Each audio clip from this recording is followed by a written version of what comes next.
Awesome. Ladies and gentlemen, esteemed guests and colleagues, welcome to this special live interview as we gather here today to honor and celebrate the incredible spirit of military service and the unwavering dedication of our service members. We're privileged to have two exceptional individuals joining us, Sergeant First Class Ryan Davis and his wife, Asia Davis. Their story is one that epitomizes the indomitable spirit of our service members, showcasing their resilience, sacrifice, and unwavering commitment to duty. Ryan's remarkable journey from his service in the Elite Special Operations Unit to the life-altering injury he sustained while on a mission in Afghanistan is a testament to the bravery and selflessness that define our service members. But this story is not just about Ryan. It is about the unyielding strength and support of his loving wife, Asia. Together, they have faced immense challenges with unwavering determination, reminding us of the power of love, unity, and the military family. So today, as we gather to express our deepest gratitude to Ryan and Asia and all of the service members who have selflessly served our nation, their sacrifices, both seen and unseen, have safeguarded our freedoms and protected our way of life. So please, everyone, join me in a virtual warm welcome to Ryan and Asia Davis. Thanks so much for, first of all, for letting us come into your beautiful home. Yeah, all right. Absolutely. Yeah. Thank you. So, in fact, I think you guys, how long ago did you move into the home? Couple weeks. A couple weeks ago. It's only been a couple of weeks. So, Right. yeah, first of all, it's an absolutely amazing home. And I can't believe that you've only been here a couple weeks. And that's also kind of a testament. Again, thank you so much for just allowing us to come in here. I know Yes. life is not easy right now as you're going through that move. So, hey, as we begin today, what I'd like to do is just kind of start with Ryan, your life before the military and kind of like walk us through just very briefly, how you came to make the decision that you were going to join the military, if you could. Sure. Yeah. Sure. I grew up in an area in Oklahoma that was kind of in between the middle of nowhere and close to a neighborhood. So I kind of got the best of both worlds. And throughout my childhood, I spent most of it outside and playing sports and chased sports through college and played baseball and didn't overly love college or the feel for college, but knew that it would have been a waste if I didn't take advantage of a baseball scholarship that was provided. And so I did that for my mom, the last remaining thing I did for mom. Went on to meet Asia a few years later. And from that moment on, that was all the confidence I think I needed to join the military and begin the fight. Yeah. So what year did you join?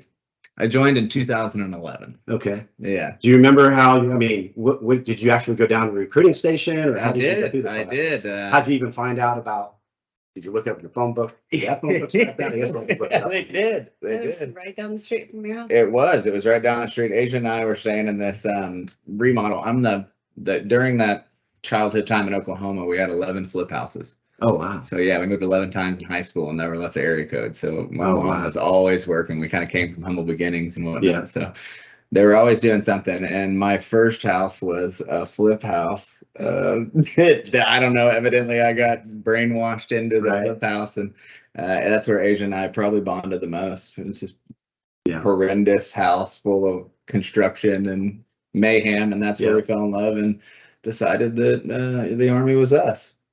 Awesome. And again, what year was that? 2011. 2011? Yeah. Okay. Uh-oh, we got a little visitor. Sorry. No, it's fine. Sorry, It's part of the family.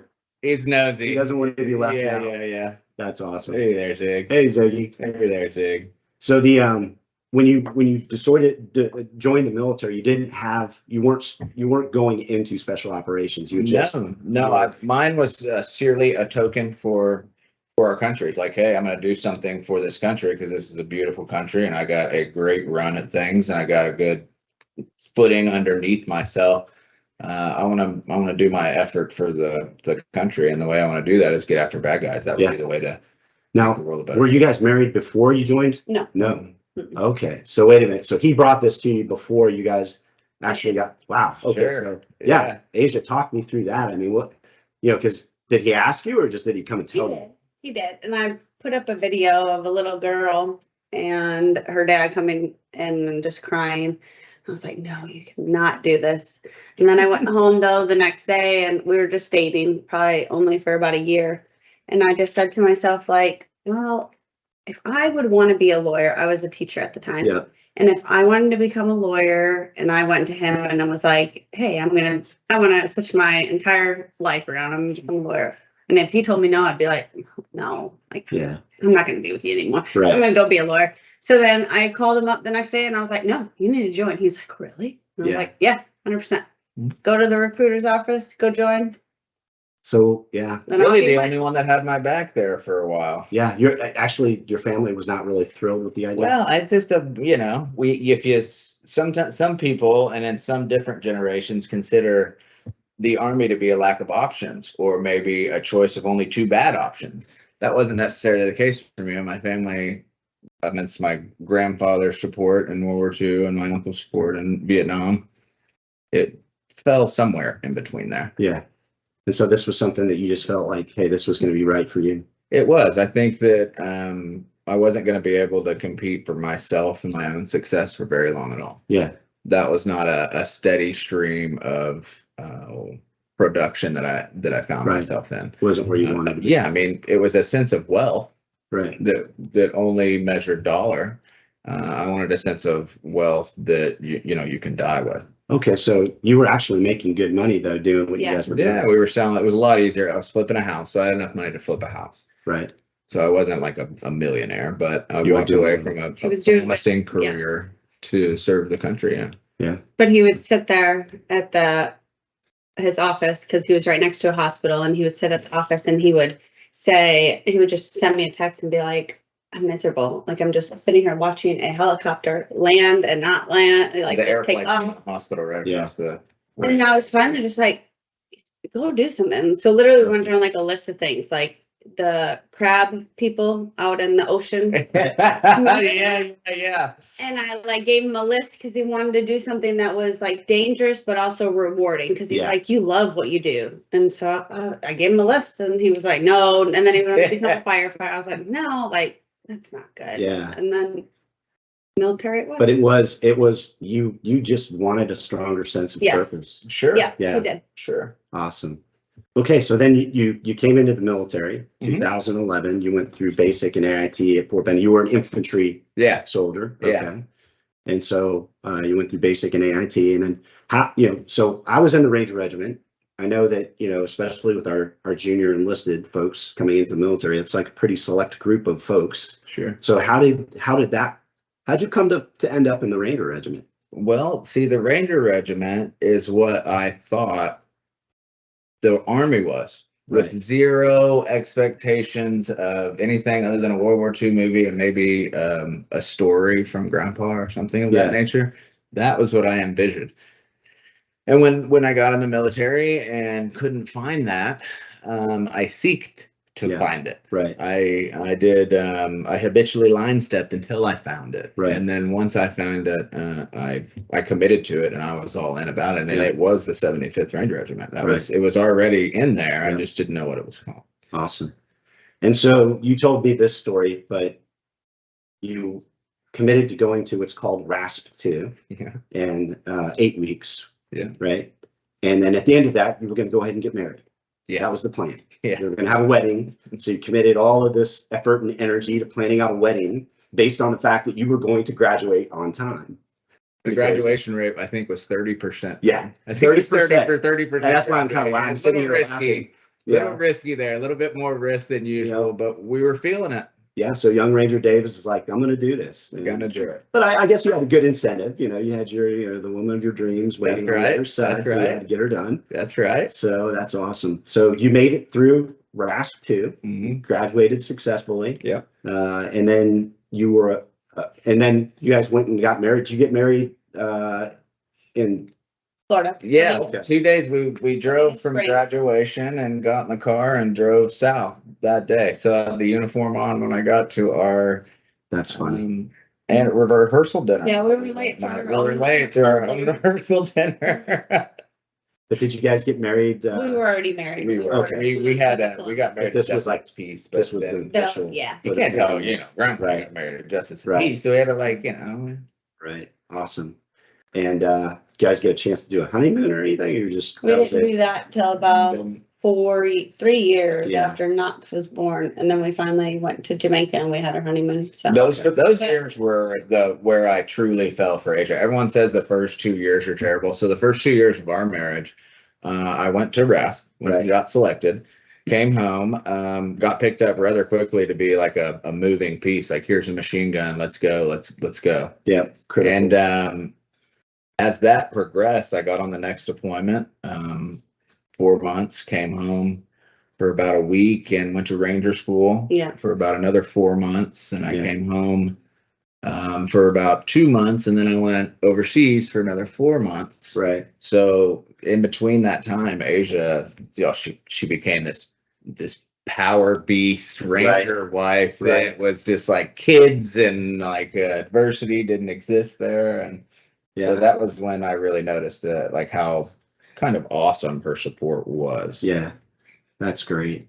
And so so you're in Ranger Regiment now. You're at 1st Battalion as a young Ranger. Yeah. And Asia's, you know, starting to raise Knox. When was Knox born? He was born 2013. 2013. We moved here in 2012 and in south side of Savannah, and then he was born not long after that. So he was in Asia. Knox was born 2 months early. Yeah.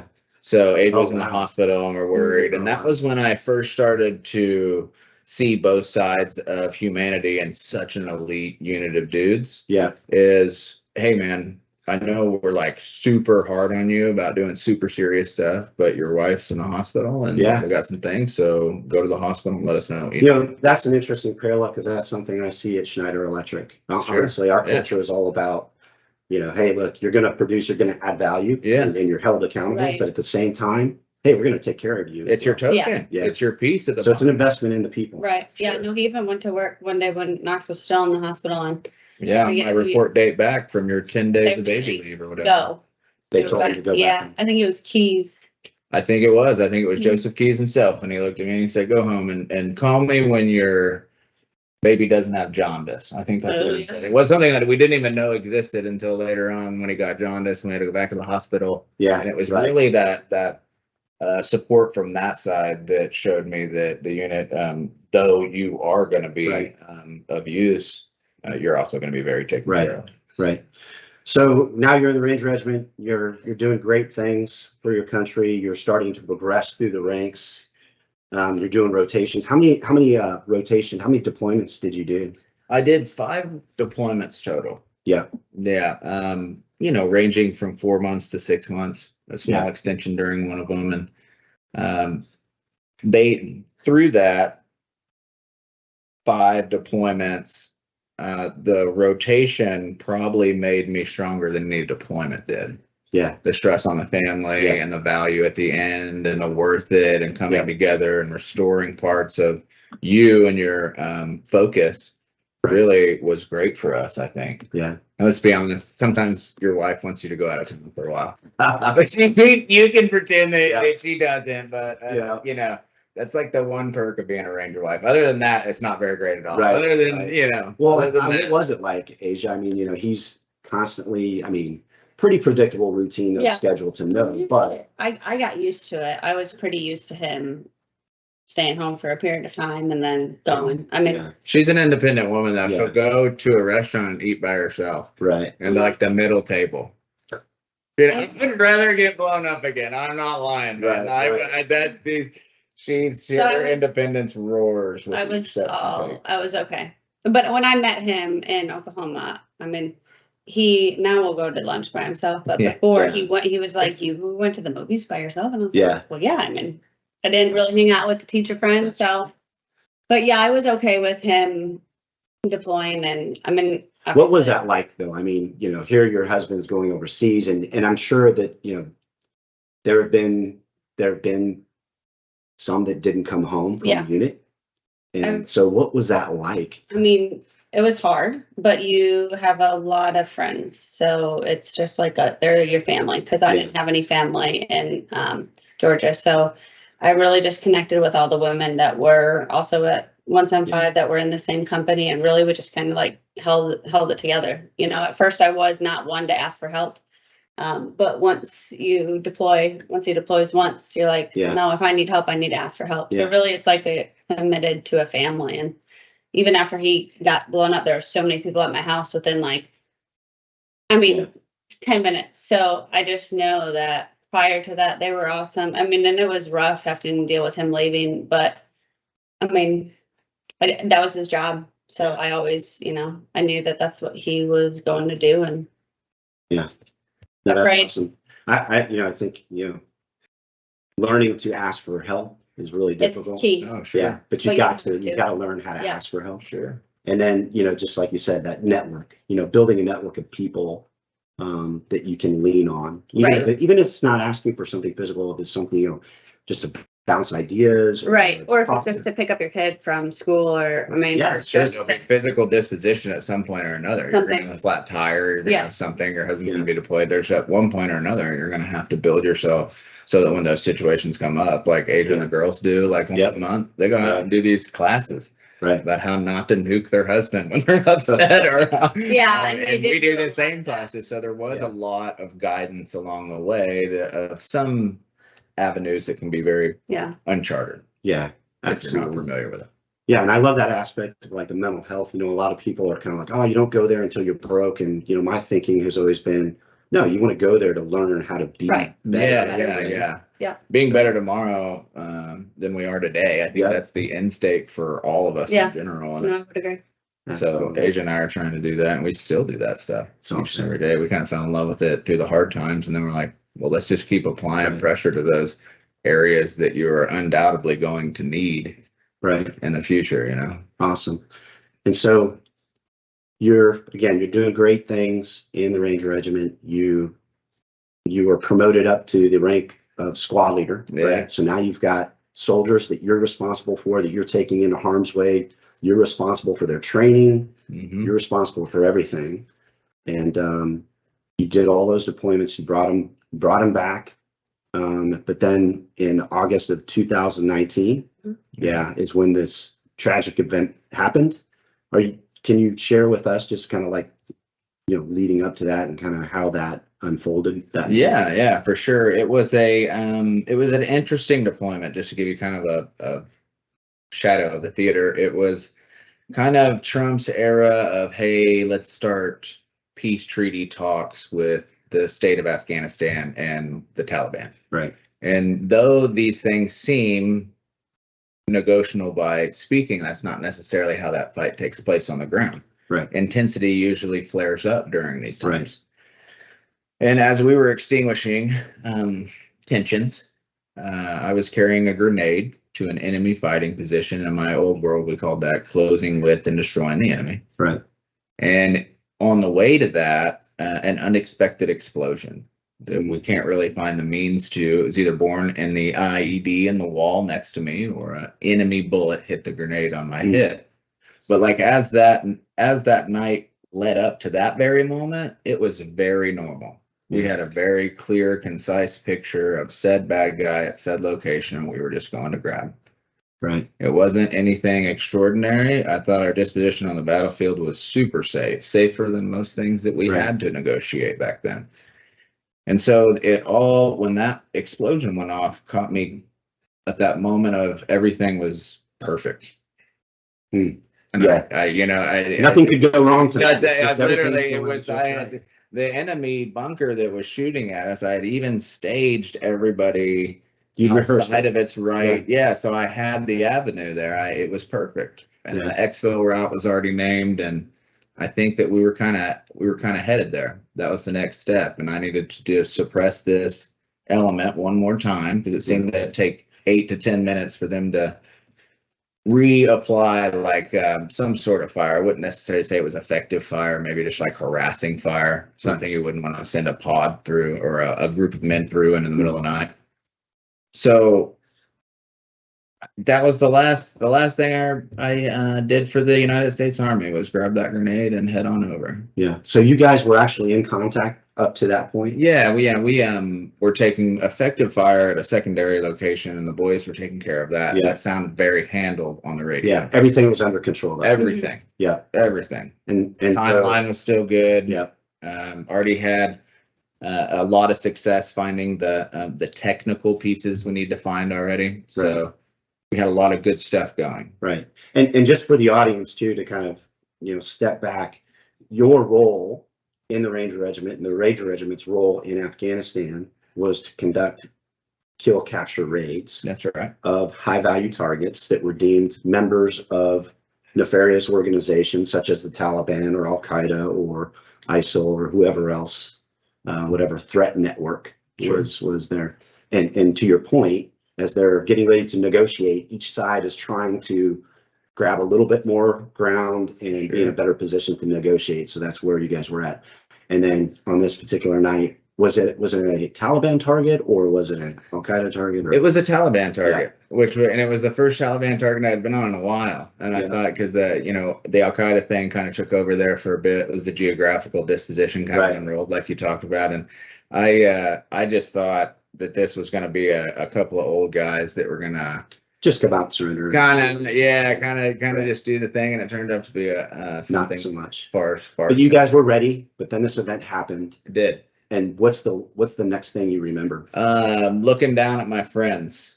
I do. Yeah. That's what I remember. I did. I got hit as I was moving towards the hole with my gun up. I got hit to my right. So kind of like a linebacker hitting somebody that's not looking or something. An unseen quarterback. The body went that way and I fell. And right around that time, some more harassing fire from the location that we knew went off. So I went to pull my gun up to shoot back. And my shoulder was the only thing that came. And I thought, wow, that's going to need the doctor. And then rolled back over to try to collect myself and not overly focus on my arm. And I couldn't move my legs. And I began to feel very wet and warm. And I knew what was going on. I knew what it was. Yeah. After about a second or so, I knew that I got bit by something that exploded and I'm bleeding out. I got about a minute and a half. So I'm doing my minute and a half right. And I'm telling God, thank you for Asia. Thank you for my time with Asia. That was sweet. That was probably the sweetest thing that I could have thanked him for. Thanked him for my son Knox. And I asked him that my blood would still course through his veins, even in my absence. And then I got there and just kind of laid there and waited to die. And it was clearly not that kind of party. Right. Well, Bowen wasn't going to have it. No. He wasn't. My good friend Charles Bowen was on the ground that night. And when he came up to me, I had never seen him be so serious. Right. Ever. Right. And I thought, wow, Bowen's kind of serious. This might be serious. This might be bad. So he, to try to unveil the amount of innovation of medical medicine that went in to just this effort alone, starting on the battlefield with Charles Bowen. They did, I don't know if you're familiar with it, but the Rollo program. Yes. Yep, the low titer program. That's right. And I can explain to the audience just real quick. Sure, yeah. So this is a program that was started at the Ranger Regiment, and it followed. We started bringing what's called whole blood on the objective. Normally they would have brought just IVs and things like that, but that wasn't good enough, and we knew this. And so the medical Rangers came up with a program to bring blood, and then if they didn't have enough whole blood, they could find certain members of the organization that could do direct donation. And so these people were marked as a Rollo, a donor, in the event that we needed more than, and I think we carried 3 liters of whole blood. That's right. Yeah, 3 liters of whole blood. And you took more than that. Mm-hmm. Yeah. And somebody else, the other guy was injured though too, that was also taking blood. We did. So my good friend John Austin, the night really unraveled to a crazy amount of events all kind of happening right above me. And a very clear perception, I saw my good friend John leaning above me with his dog. He was the dog handler. Yeah, so he was sitting there and then all of a sudden he got real weird.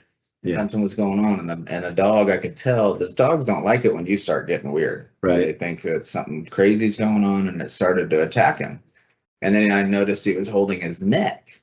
Oh no! And then, as I kind of saw what was going on, it was clear that he was bleeding pretty profusely from his neck. Oh geez! So while Bowen is holding aid on me, he's one-handed putting a bulb into John's bullet hole in his neck. while the dog's eating John's foot. Oh, And I'm trying to say, shoot the dog, and I Right. can't say anything. So somebody, Bowen, no, Abel, Abel runs comes over over. and lets the dog off. The dog runs in the wood line and eats the machine gun shooting at us. that'll work. Describe to everybody your injuries that you received. It was on the battlefield that night. Everything, if you thought from my right leg all the way to my rib, was crushed. So that's what kind of trauma we're talking about in from the side. So half of the pelvis, the hip socket, the entire leg, the whole right arm, everything was crushed by the blow. So the Yeah. blow itself ended most of the things on the right, and as medicine has its way, I lost my left leg due to complications, meaning we were shutting blood down below the waistline Okay. to both sides in order to live. Yeah. But you risk running poor circulation to the furthest thing away from Got your body, whatever it may be. And it actually destroyed part of your pelvic girdle, and that's one of the Yeah, malingering issues you've got to this day in terms of being able to. I would say the worst injury I do have is half a pelvis. Oh, I'd say the hemipelvectomy is by far the. Mhm. If I could have two things, it would be butt cheeks. But, my dad did call me half-assed my whole life, but Right. I think I have two butt cheeks. I think that would be the best oh my gosh. thing that you can have. But we found a way to live happily with it. Right. And how much blood did you lose? I mean, So when I got, you have 7 liters of blood in your body. An average human has 7 liters. yeah, And I think they put like 13 units of blood into you. that's right. Just before we left, so skipped 100 heroic things that night to, hey, we're in the helicopter flying home. Yeah. Alone itself, that is heroic. At 93 feet with twice as many occupants, and twice overloaded, no fuel, no Yeah. blood, and we were getting shot at for hours. We got home, and the helicopter pilot put the helicopter home next door to the hospital. Where you're not supposed to. Yeah, you can't park that there. You can't park that there. And he did. And the boys ran out and created what's called a bloodline, which you've seen a ton of them. It's Right. when you have a severe injury and not enough blood Yeah. in hand. So we have this mass donation of Yeah. blood that we can circulate. So they made me 13 units before they started getting mortared on the runway while they Oh were my trying to help goodness. me. Oh my gosh. So here we have these guys holding their arm out with a 2-minute bombs going off over there, the siren going off Oh my Lord. over there, It's chaos. and it's just Americans being American out there helping their friend out. Yeah. And that got me enough blood to get back to Bath, where I laid up for a while. I think there was 18 hours at Bath Yeah, to stay alive. They did a blood bank there. They did a blood bank at Bath, and Yeah. every friend of mine sat outside that room And until I some you left. didn't know. Oh Some I yeah, didn't there was know. a bunch. Sure. Yeah, I grew quite a bit in the popularity charts after that night for sure. So Yeah. how were you unconscious? Had they induced you into a coma? Yeah, I think the coma set in probably at Exville is when I quit. Yeah. That's when I quit, when the bird flared and I saw the dog running, and I thought it was a dream. The dog that ran off and was eating All Austin of the and ate the people machine that guns. Yeah, like ate all the bad guys in the woods. He was running towards us, and I'm like, surely not. And he got on the helicopter. He got onto the helicopter. Just before we took off. It was insane. That's amazing. It was a movie. I was like, okay, whatever. Then he sat on my face, so I didn't like him anymore after that. But yeah, I gave up and gave myself to God and whatever He wanted to decide at that point. Yeah. Turned over. So Asia, you're at home. Obviously, at this point, no one's told you, but No. Can you share with us kind of like what it was like receiving that call and kind of? Yeah. Yeah. We were pretty tight when he was gone, and so we had like code words that he was gonna leave or whatnot to go out on a mission. Yeah. And he never called me that day. We were texting back and forth, and then I didn't hear from him. And so I was just like, okay, well, he just must be busy.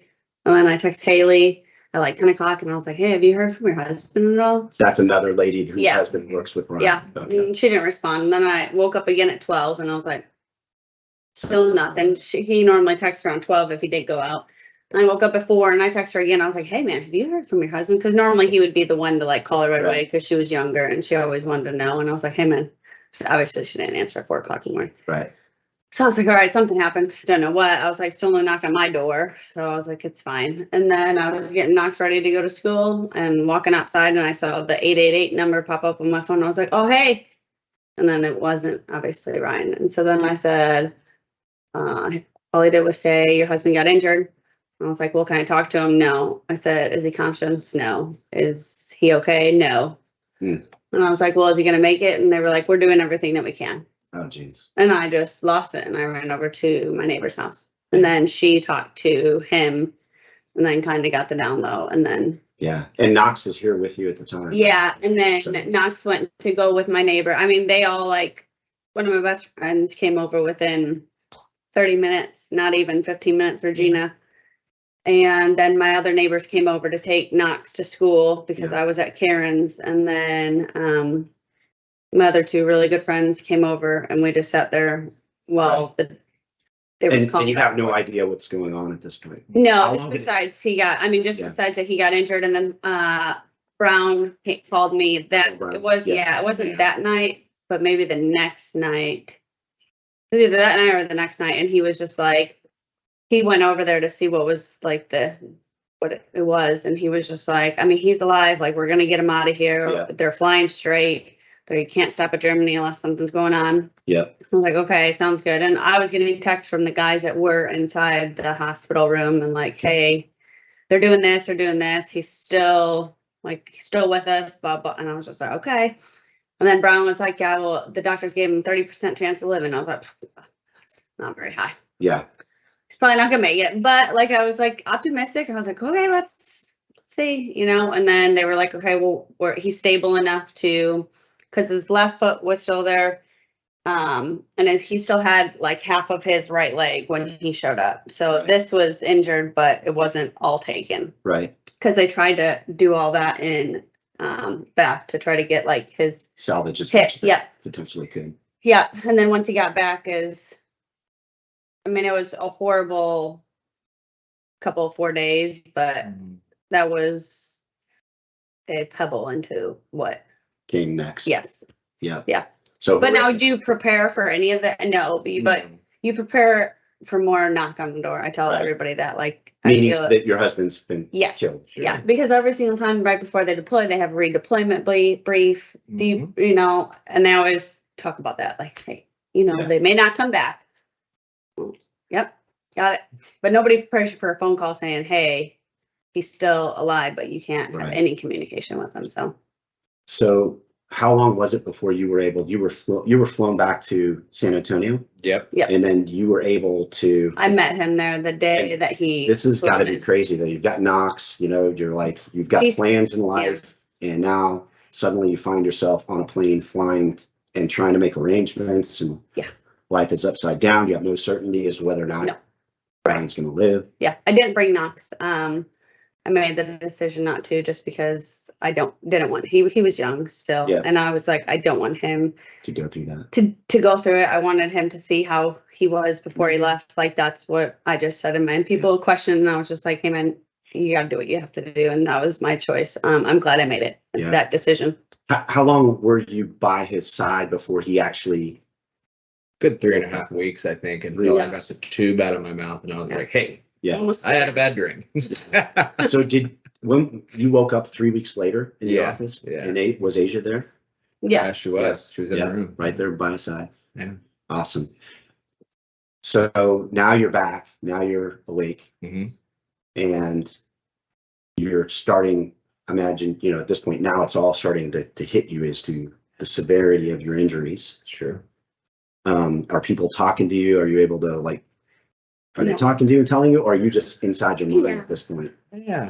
He asked what was gone. What was gone? Yeah, I was wrapped up like a mummy, assuming like a mummy or some child dressed up as a mummy. That's kind of how my body looked when I woke up, and I couldn't speak because I had a tube in my throat. I was intubated. Yeah. And so you can't really do anything but utter kind of noises. And he And used it was the very board difficult. sometimes, Yeah, you had to like- spell words. Oh wow. Right. Yeah, you couldn't because Yeah, he Yeah. couldn't communicate. Anyway, as that kind of portion of the Once he came with it, that's when the doctors, they asked if he wanted, like, do you want to know what Yeah. Because he thought he was at Walter Reed, and he was I like, did. "This is not Walter Because Reed." people go to Walter Reed. That was an honest expectation. Right. I know you're in San Texas. Antonio, the Institute of Surgical Research in San Antonio, to Yeah. be exact. And that better fit the needs of my care at that time. They also provide a team called the ECMO team. And which, Walter Reed does not. Okay. They fly a you know, specialized unit that goes out there and keeps you alive by taking blood out of your body, oxygenating it, and putting it back in your But body. he didn't need We it. didn't actually need it, even though Okay. we were in bad shape, Mhm. but they properly got me into the ISR at San Antonio. Okay. Okay. And then, so now as you're coming out of it, I imagine, I mean, that's a lot to deal with. What were your thoughts? What were your emotions at that time, and in terms of like how you were gonna like, what were you thinking? I think, well, you know, when I first woke up, I didn't much think about me. It was the agonizing thought of me being cared for by Asia or Knox forever. Oh, geez, yeah. I didn't necessarily focus on missing my own feet at the moment. It was more of the guilt that was first than the despair of my own missing parts, right? So as we worked through, you know, what's missing and what's not, we kind of, oh, do you remember? Mm-mm. I remember what.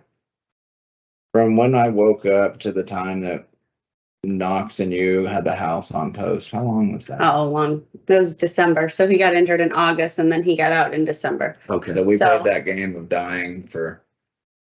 And he moved 3 5 months. rooms prior to even coming out of the hospital. So he was in the dying room, he was in the halfway dying room, and then they moved him down to the end of the ISR burn center. And then after that was when he got out from in December. So, I mean, it took him a while to even, I don't think that he was truly with it until the second room. And he was in the first room for almost about a month, I would say. Yeah, that first month was very, very difficult until we got the that magical antidote from Japan. Yeah. Through General Clark. Yeah, let's talk about that. So Yeah. that's an interesting story because, Sure. and you're okay with me sharing with the group? Uh-huh. You actually have MS. I do. That's another kind of thing that you guys have going, you know, it's like, geez, is there, but because of that, Mhm. you have a better understanding of the CT versus, you know, your regular scans that you would do out there that For he sure. needed, right? Yeah. And he was going through an issue where he kept complaining about his back, Yes. Mhm. and the doc said, hey, it's normal, it's just pain, you're fine, keep going. But you were the advocate. You were the one that said, hey, look, you need to put him, was it a CT scan? MRI. MRI. You need to put him in an MRI because a CT scan won't know these things. And you knew this because of your condition. Right. And so you were able to come to the table, and, you know, we both know nobody's going to want to mess with Asia. Right? That's right. That's right. We hope we won.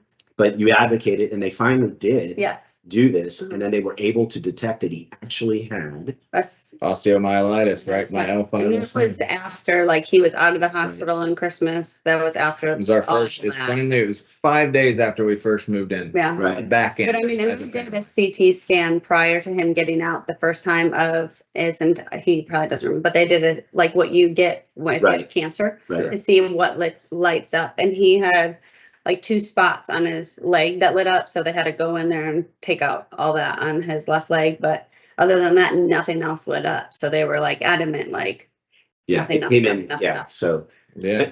but he ended up having this condition Yes. that there was no treatment for. No. There was nothing you do. It was in your spinal cord, correct? Yeah. Yeah. well, and it was the same thing that infected him to begin with. Right. And The so E. coli, yeah. the E. coli, so that we got this drug prior to Mm. him getting the infection in his spine In my because spine for the back. So those are 2 different instances that Asia knew the difference of. So Asia's instance in the X-ray over here was to identify the back issue, the osteomyelitis, and she was such a proponent and got me seen that it opened up, you know. and then by that back MRI was when they gave him that drug, but it was already FDA approved. So when Okay. we got the drug from General Clark when he was still Oh, at the in beginning. in the when General beginning, Clark- yeah. that drug That didn't was- require an X-ray though. No. Her addition to the X-ray came later. So- So Asia's persistence to getting me a non-FDA approved bug It's fighting what saved his bag life. of juice from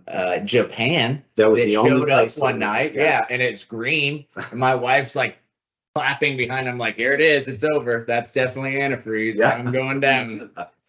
That's what I thought. But it was this, I mean, we can call it a miracle drug. No, it But 100%. there was was. nothing that would have saved you. No. And General Clark, a 4-star general, Yes. SOCOM's commander, Yeah. signed a special document to He did. allow to Yeah. release an aircraft to fly to Japan, And get it. pick this up and bring it to you. One vial. Yeah. Right? Yeah, it was, yeah.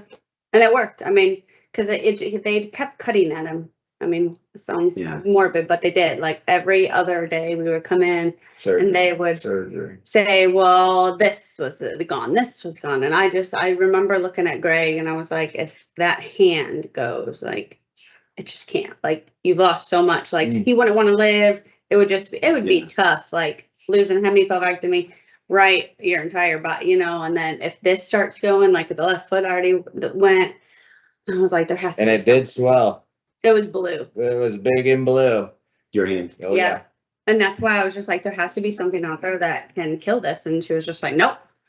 And then when we found out that there was, but it was like day 3 on that drug and his white count went down by thousands. Things started. Yeah, it was 11,000, and then the next morning it was 8. Yeah. It And everyone was. was like, it's wrong, run it again. Ran it again. Yeah. It's a miracle drug. And for the rest of our time. Yeah. 100%. Hemoglobin returned. And that was you. That was all you. That Yeah. was that was her. Yeah. That was her. When I came to, there was this internal medicine doc sitting there, and there was an infectious disease doc sitting there, and like, hey everybody, how's it going? You know, how's it looking? What are my labs at? What's everything going on? And they're going, well, your labs are totally back to normal. And I'm like, well, who do I have to thank for that? And this old fella who goes, your very persistent wife. Yeah. So that was where she earned her title and her right. her retribution. Right. That's awesome. So, I mean, we've got about 15 minutes left. Yeah. That's just a piece of everything that you guys have faced together. I think maybe what's would be good for everyone to hear is kind of what was it that kind of that turned you around? Because as you kind of shared with me, there was, when you first started to understand, it was kind of in your mind, at least, there was this moment of like you were saying, guilt. Should I be here? Sure. Why did I live? Kind of angry, and hey, look, maybe I just need to be gone. What gave you the strength to kind of rise up and the strength to hold yourself up again was hard. That took time, didn't it, Asia? That was not a clear process. Making it look okay, that doesn't take very long. Yeah. But underneath, but making it actually, yeah, it was. I was in bad space. You know, I wanted. I know this sounds kind of dark, but I did want to die for a long time. I did pray that God would take my body every single night I went to bed. And I even stared at this parking garage outside my window and thought, if I get a power chair, I'm going on top of that booger and this is over. But it wasn't a seemingly, in my mind, it was seemingly a lure of an honorable way out. Yeah. That's how I said it was okay to do that to yourself. I rebuilt that same way it led, backwards. Yep. Found power in that bed to support my loved ones.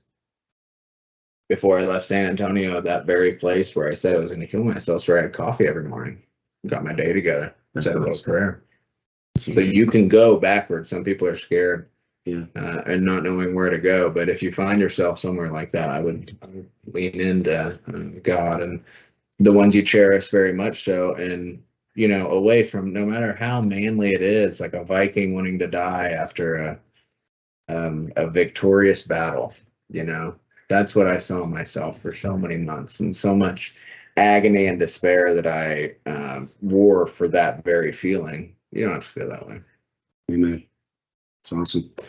So it was literally about 2 years of recovery and just doing. I mean, you're still doing things, right?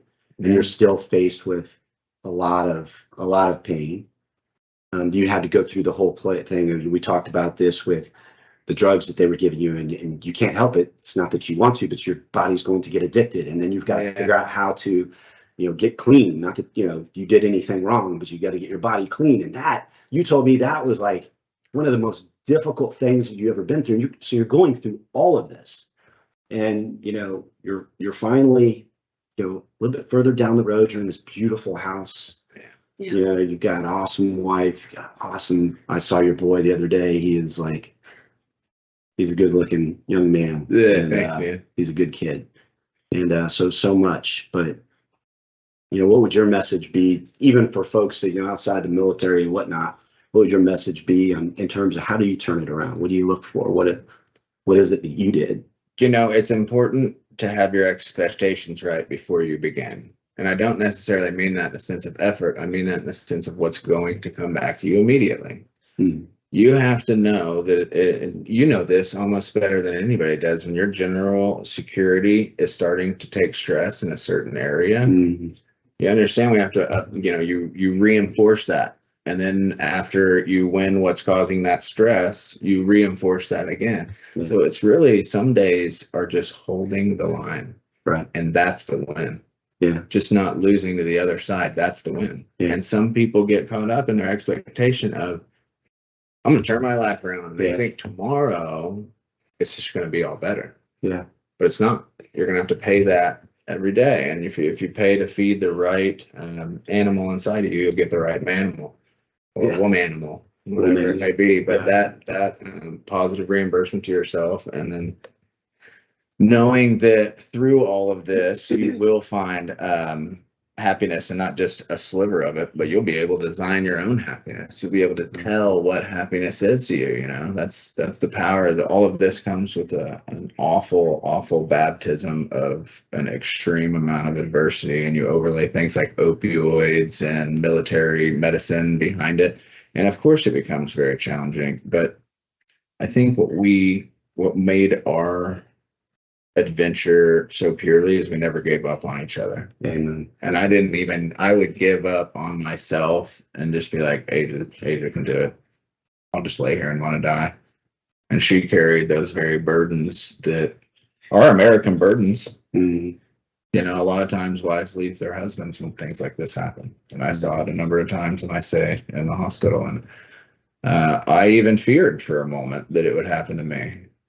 But after I heard Rattlesnake nuking the doctor for giving me too many drugs one day, I knew she was down to hang out a little while longer. Everybody knows your nickname now. Rattlesnake. Yeah. Oh, she. I actually called you guys Superman and Wonder Woman. That's a better one than Rattlesnake. And I think everybody would agree with me. But let me ask you this, and I got to ask you this, given everything that's happened, any regrets with joining the military? No. The greatest honor of my life is this, what you see to be the worst thing that could have ever happened. That's the greatest honor, and I'll unravel that for you.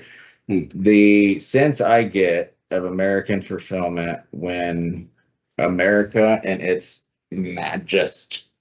magic kingdom, from coast to coast, mountains to beaches, asked me, the Davis family dad, regular, humble ranger dude, just out getting bad guys, to carry a token for her for the rest of my life is seemingly overwhelming with joy every day to do this. And the way that I managed to put that in my mind is, look, yeah, this does suck and it is hard, but watch what I can do being through it, faithing through it, living through it, being through it.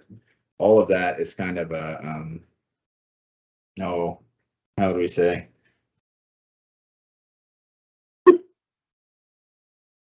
Yeah,